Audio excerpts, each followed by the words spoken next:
नमस्कार दोस्तों, एजुकेशन 24 में आपका स्वागत है। दोस्तों आज का वीडियो बहुत ही खास होने वाला है क्योंकि आज के इस वीडियो में हम लोग जानेंगे कि बीए परीक्षा में किसी भी प्रश्न के हेडिंग को बना कर कैसे लिखा जाता है। दोस्तों अगर आपको हेडिंग बनाने नहीं आता है या फिर आपको हेडिंग बनाने में कोई भी दिक्कत होता है तो आप इस वीडियो को पूरा अंत तक जरूर देखिएगा। इस वीडियो के अंदर मैं आपको प्रश्न का हेडिंग बना करके दिखाऊंगा और बताऊंगा कि किस तरीके से हेडिंग बनाया जाता है। तो आइए देर न करते हुए वीडियो को शुरू करते हैं और प्रश्न का हेडिंग बना करके सीखते हैं। दोस्तों मान लीजिए कि आप एग्जाम में बैठे हुए हैं और आपको क्वेश्चन पेपर मिल गया है और आपके क्वेश्चन पेपर में क्वेश्चन आ गया कि शिक्षा शास्त्र से आप क्या समझते हैं, विस्तार पूर्वक वर्णन कीजिए। ये क्वेश्चन आ गया। अब दोस्तों आप इस क्वेश्चन का हेडिंग कैसे लिखेंगे, इसका उत्तर कैसे लिखेंगे, ध्यान से समझिए। आपको क्या करना है दोस्तों, किसी भी क्वेश्चन का किसी भी प्रश्न का हेडिंग बनाने के लिए सबसे पहले क्वेश्चन को पढ़ना है और पढ़ करके समझने की कोशिश करना है कि क्वेश्चन के अंदर क्या पूछा जा रहा है। उसके बाद से दोस्तों क्वेश्चन के अंदर देखना है कि कौन कौन से पॉइंट दिया हुआ है जिसका इस्तेमाल करके आप हेडिंग बनाएंगे। तो सबसे पहले दोस्तों हम लोग क्या करते हैं, क्वेश्चन को पढ़ लेते हैं। क्वेश्चन कह रहा है कि शिक्षा शास्त्र से आप क्या समझते हैं, विस्तार पूर्वक वर्णन कीजिए। यानी कि जो शिक्षा शास्त्र है, शिक्षा शास्त्र से आप क्या समझते हैं, शिक्षा शास्त्र का विस्तार पूर्वक वर्णन करना है।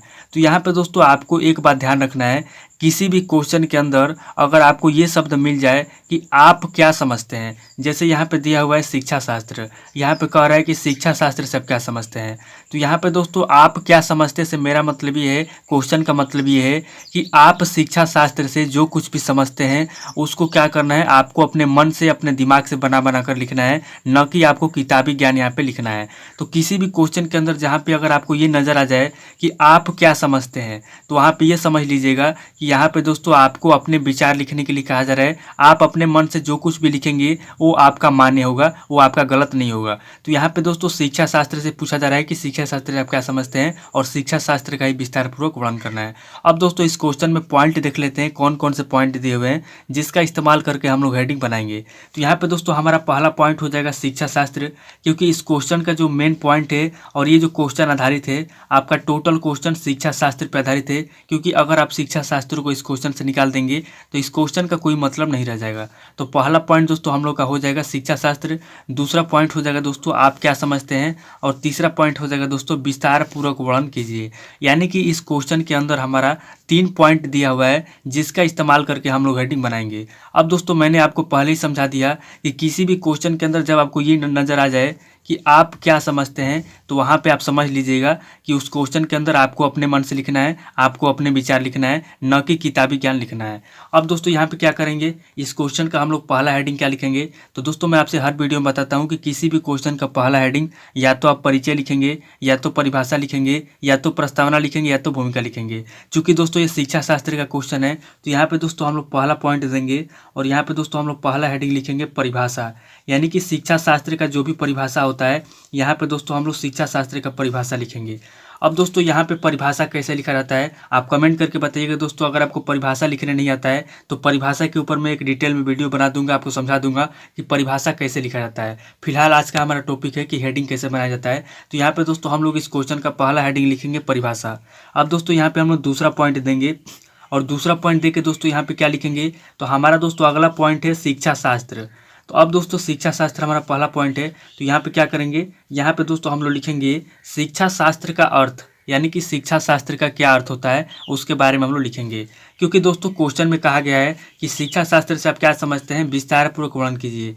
दोस्तों शिक्षा शास्त्र से आप क्या समझते हैं, शिक्षा शास्त्र का जो है कि विस्तार पूर्वक वर्णन करना है। तो हम क्या करेंगे, हम शिक्षा शास्त्र का परिभाषा लिखेंगे, शिक्षा शास्त्र का अर्थ लिखेंगे, शिक्षा शास्त्र का महत्व लिखेंगे। उसके बाद से दोस्तों शिक्षा शास्त्र की विशेषता लिखेंगे, उपयोगिता लिखेंगे। यानी कि शिक्षा शास्त्र से जो भी बनता है हमारा हेडिंग, उसको हम लोग यहाँ पे लिख देंगे। अब दोस्तों यहाँ पे दूसरा पॉइंट देके हम लोग दूसरा हेडिंग लिखेंगे शिक्षा शास्त्र का अर्थ। यानी कि शिक्षा शास्त्र का क्या अर्थ होता है उसको दोस्तों हम लोग यहाँ पे लिखेंगे शिक्षा शास्त्र का अर्थ। ये दोस्तों हमारा दूसरा हेडिंग हो गया। अब दोस्तों इसमें उत्तर में हम लोग क्या लिखेंगे, तो इसमें हम लोग लिखेंगे कि शिक्षा शास्त्र का क्या अर्थ होता है, शिक्षा शास्त्र का मतलब क्या होता है। ठीक है। अब दोस्तों यहाँ पे हम लोग तीसरा पॉइंट देंगे और तीसरा पॉइंट देके दोस्तों यहाँ पे हम लोग तीसरा हेडिंग क्या लिखेंगे, तो यहाँ पे दोस्तों हम लोग तीसरा हेडिंग लिखेंगे शिक्षा शास्त्र का महत्व।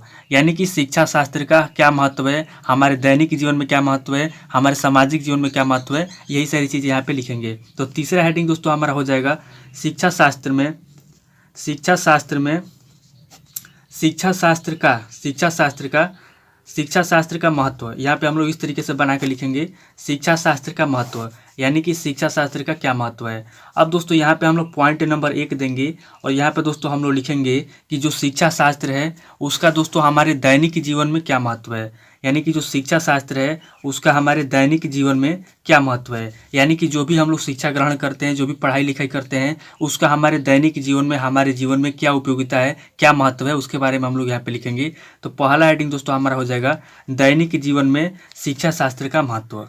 अब दोस्तों यहाँ पे क्या करेंगे, हम दूसरा पॉइंट देंगे और दूसरा पॉइंट देके दोस्तों यहाँ पे हम लोग दूसरा हेडिंग लिखेंगे शिक्षा शास्त्र का आर्थिक जीवन में महत्व। शिक्षा शास्त्र का आर्थिक जीवन में क्या महत्व है उसके बारे में दोस्तों हम यहाँ पे लिखेंगे।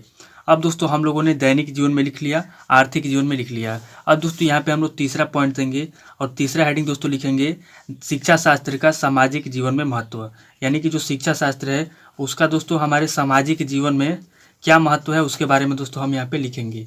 तो हम लोगों ने दोस्तों शिक्षा शास्त्र का महत्व लिख लिया। अगर आपके मन में आता है तो और भी लिख सकते हैं, नहीं आता है तो इतना ही लिख सकते हैं।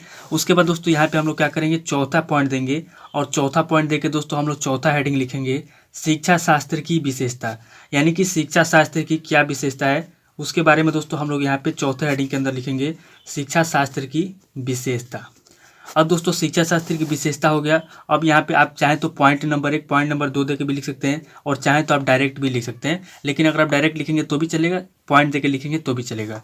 तो दोस्तों हमारा चौथा हेडिंग हो गया शिक्षा शास्त्र की विशेषता। अब दोस्तों यहाँ पे हम लोग पाँचवा पॉइंट देंगे और पाँचवा पॉइंट देके दोस्तों हम लोग लिखेंगे शिक्षा शास्त्र की उपयोगिता, यानी कि शिक्षा शास्त्र की उपयोगिता क्या है। तो यहाँ पे दोस्तों हम लोग पाँचवा हेडिंग लिखेंगे शिक्षा शास्त्र की उपयोगिता, यानी कि शिक्षा शास्त्र की क्या उपयोगिता है उसके बारे में दोस्तों हम लोग पाँचवें हेडिंग के अंदर लिखेंगे।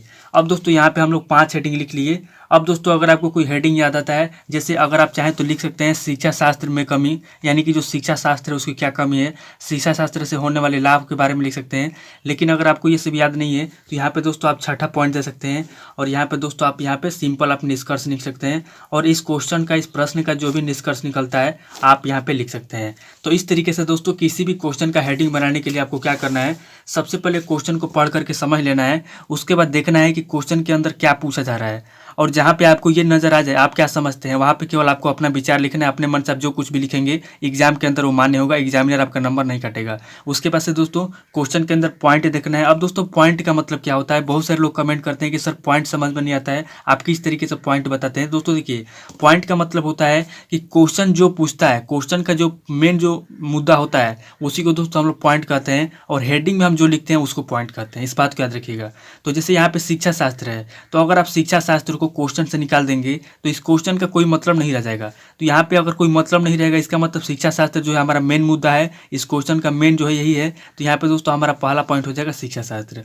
उसी तरीके से दोस्तों आपका यहाँ पे आप क्या समझते हैं, अगर मान लीजिए कि आप क्या समझते हैं इसको निकाल देंगे केवल शिक्षा शास्त्र रखेंगे तो इसका दोस्तों कोई मतलब नहीं होगा। तो हमारा दूसरा हेडिंग हो जाएगा आप क्या समझते हैं और तीसरा पॉइंट दोस्तों हमारा हो जाएगा विस्तार पूर्वक वर्णन कीजिए। तो इस क्वेश्चन के अंदर 3 पॉइंट दिया हुआ है। तो इस तरीके से दोस्तों पॉइंट का मतलब होता है कि जो हम हेडिंग में लिखते हैं, जैसे यहाँ पे हेडिंग में लिखा गया है इसको हम लोग पॉइंट बोलेंगे और क्वेश्चन जो पूछता है उसको हम लोग पॉइंट बोलेंगे। और एक चीज़ और मैं आपको बता दूं कि मैं हर वीडियो में आपको बताता हूं कि किसी भी क्वेश्चन का हिंदी और इंग्लिश, दो जो सब्जेक्ट हैं आपका हिंदी और इंग्लिश, दो सब्जेक्ट को छोड़ करके जो भी आपका सब्जेक्ट होता है, जो आपका साइकोलॉजी हो गया, आपका जो है कि भूगोल हो गया, आपका जो है कि एजुकेशन हो गया, इन सभी सब्जेक्ट के अंदर आपका पहला जो हेडिंग रहेगा, पहला हेडिंग दोस्तों आपका या तो परिभाषा लिखेंगे, या तो परिचय लिखेंगे, या तो आप प्रस्तावना लिखेंगे, या तो भूमिका लिखेंगे। जिस जैसा क्वेश्चन है उसके हिसाब से आप लिखेंगे। और लास्ट में आप क्या लिखेंगे मैं आपको बताता हूँ कि लास्ट में आप निष्कर्ष लिखेंगे।